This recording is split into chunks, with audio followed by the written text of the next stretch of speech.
तो आज के वीडियो में हम बात करेंगे हमारा conceptual framework of financial reporting FASB and IASB. ये बहुत इंपॉर्टेंट क्वेश्चन है। फाइनेंशियल रिपोर्टिंग में हमारे यूनिट 1 में ये 4 चैप्टर दिए हुए हैं हमारे बुक में। तो फर्स्ट चैप्टर तो हमारा फाइनेंशियल रिपोर्टिंग, वो तो बेसिक चैप्टर है। बट ये जो चैप्टर है ना, ये आपको हर साल दिखेगा क्वेश्चन में, आपके पेपर्स में, चाहे आपके एमएसटीज हों या फाइनल्स हो। 17 में देख सकते हो, 18 में, 19 में, 20 में, सब में 15 का है। और क्वेश्चन भी सेम ही है, मतलब जॉइंट कॉन्सेप्चुअल फ्रेमवर्क या सिंपल पूछा कॉन्सेप्चुअल फ्रेमवर्क। और जो 2020 में क्वेश्चन पूछा है उन्होंने, different types of qualitative characteristics given by joint conceptual framework, वो भी हमारा सेम ही क्वेश्चन है। कैसे, वो हम सॉल्यूशन में डिस्कस करेंगे। इधर भी आप देख सकते हैं 21 में, 22 में, 23 में इन्होंने 5 मार्क्स में पूछा। पता नहीं ऐसा क्यों हुआ, लेकिन हर साल आपका ये 15 मार्क्स में आ रहा है।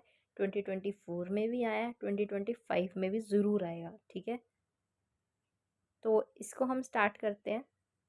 तो इसमें ना आपको प्रेजेंटेशन के साथ है कि आप पेपर में इस क्वेश्चन को कैसे अटेम्प्ट कर सकते हो। तो सबसे पहले आपने लिखना है कि ये कंसेप्चुअल फ्रेमवर्क ऑफ आईएएसबी एंड एफएएसबी, उसको आप हाईलाइट कर सकते हो अपने तरीके से। मीनिंग देना आपने, यहाँ पे मीनिंग करेक्ट नहीं है, बट ये मेनली डिज़ाइन किया जाता है ताकि हम हेल्प कर सके, हमारी हेल्प हो सके प्रिंसिपल्स और कंसेप्ट्स की इन ऑर्डर टू प्रेजेंटेशन, और हेल्प करता है हमारे एक्सटर्नल यूजर्स को उसको सिलेक्ट करने में। इन्होंने ऐसी डेफिनेशन दिया है, ये भी बिल्कुल करेक्ट है, बट जो प्रॉपर डेफिनेशन होगी वो आपको डिस्क्रिप्शन में मिल जाएगी। बट ये जो क्वेश्चन है ये टीचर्स ने ही चेक किया हुआ है, तो इसमें 13 मार्क्स दिए गए हैं जिस भी स्टूडेंट का ये है। बट आप इसमें ये देखो कि आप अगर कोई भी बुक फॉलो करोगे या आपने अभी तक जितने भी वीडियोस देखे होंगे इस टॉपिक के रिलेटेड, कहीं पर आपको इस तरीके से प्रॉपरली डिफाइन नहीं मिलेगा। ये इस क्वेश्चन का बिल्कुल करेक्ट और एक्यूरेट आंसर है। अगर आप ये ऐसा पेपर में लिख के आओगे तो आपको 12 नंबर, 13 नंबर ज़रूर मिलेंगे। तो सबसे पहले आपने लिखना है कंसेप्चुअल स्टेटमेंट 1, जिसके अंदर आप ऑब्जेक्टिव्स दोगे फाइनेंशियल स्टेटमेंट, हमारे फाइनेंशियल रिपोर्टिंग, जो आपका 1978 में दिया है। तो ये इस क्वेश्चन में ईयर भी लिखी है, जिसके अंदर सबसे पहले ये प्रोवाइड करता है इन्फॉर्मेशन पोटेंशियल इन्वेस्टर्स को, प्रोवाइड करता है इन्फॉर्मेशन हमारे मैनेजर्स को। ये हेल्प करता है ताकि आप कंपेयर कर सको दूसरों के साथ। इंफॉर्मेशन देता है about cash flow of company, इसके अंदर हेल्प करता है डिस्क्लोज करने में इंफॉर्मेशन। इसके अंदर आपका ट्रांसपेरेंसी, ट्रस्ट, आप लीगल कॉम्प्लियंस इसमें डाल सकते हो। आपके जो प्रोसेस है आपके बिल्ड करता है ये आपका कॉन्फिडेंस, आपकी फ्यूचर प्लानिंग में ये काम आता है।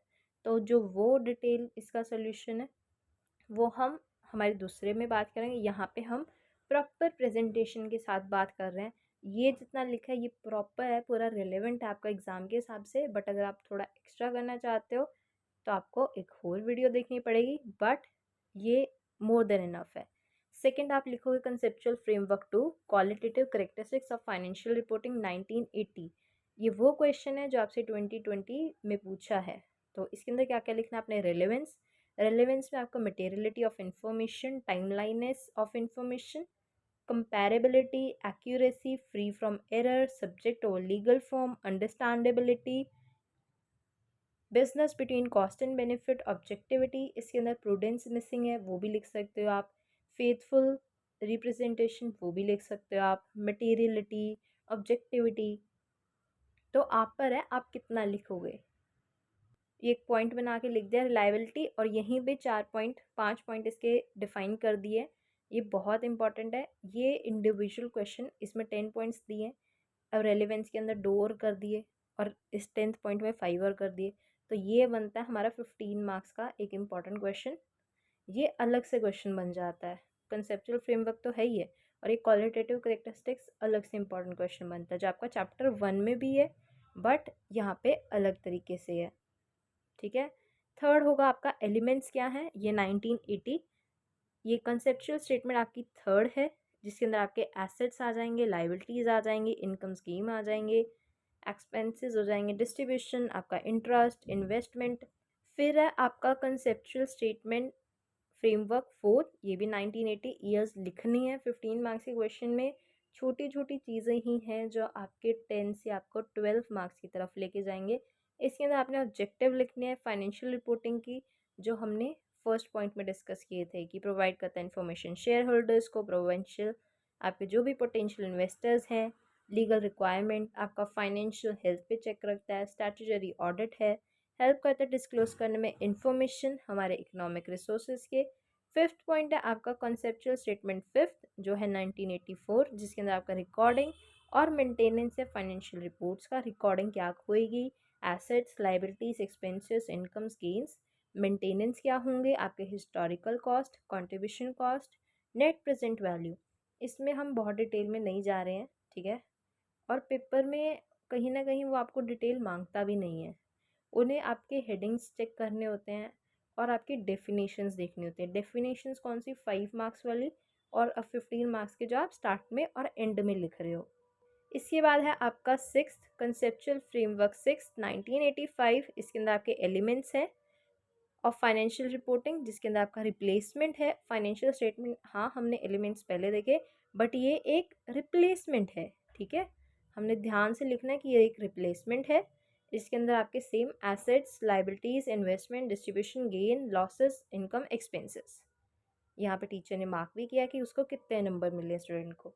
कंस्ट्रेंट्स क्या हैं आपके, financial constraints, materiality of facts, reporting entity important है इसमें।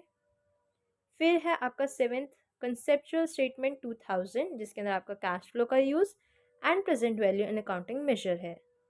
अब ये एट्थ है कंसेप्चुअल स्टेटमेंट 2010 फाइनेंशियल रिपोर्टिंग, जिसके अंदर आपके statement of financial accounting concept given है। और आपने लास्ट में ना बस कंक्लूजन लिखना है, और कंक्लूजन में कुछ भी नहीं लिखा है इस बच्चे ने, बट फिर भी बहुत अच्छा लगता है कि आपने अलग से कंक्लूजन लिखा है। इन्होंने सिर्फ ये लिखा है कि हमने डिस्कस किया बहुत सारे कंसेप्ट्स और उसके फ्रेमवर्क, और जो जो हमने डिस्कस किया है बस उसको पॉइंटर्स में लिख दिया है। तो कहीं भी ऐसा नहीं है कि इनकी हैंडराइटिंग बहुत अच्छी है या बहुत अच्छे से अंडरलाइंड है या कुछ अलग किया है, सिंपल बस एक क्लाउड बना दिया है जो बहुत अच्छा लग रहा है। तो अगर आपको ये वीडियो से कुछ भी हेल्प हुई है तो please like our channel and subscribe to our channel. तो जितना आप हमें मोटिवेट करोगे हम आपके लिए उतनी ही बढ़िया वीडियोस लेके आएंगे।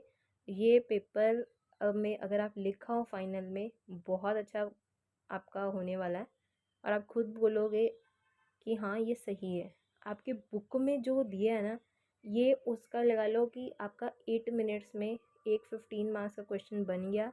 अगर आप सिर्फ हेडिंग्स याद करके जाओगे, ऑफ कोर्स आप लास्ट सेम में हो, आपको पता है कि आपने सिर्फ हेडिंग्स ही लिख के जानी है, और सब बच्चे अब तक हेडिंग्स ही करते हैं। हाँ, आपको कंसेप्ट की खुद ही क्लैरिटी आ जाती है कि एसेट्स में क्या लिखोगे, लाइबिलिटीज़ में क्या लिखोगे।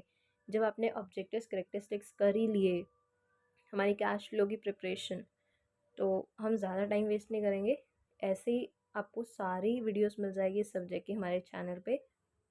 तो all the best for your exam.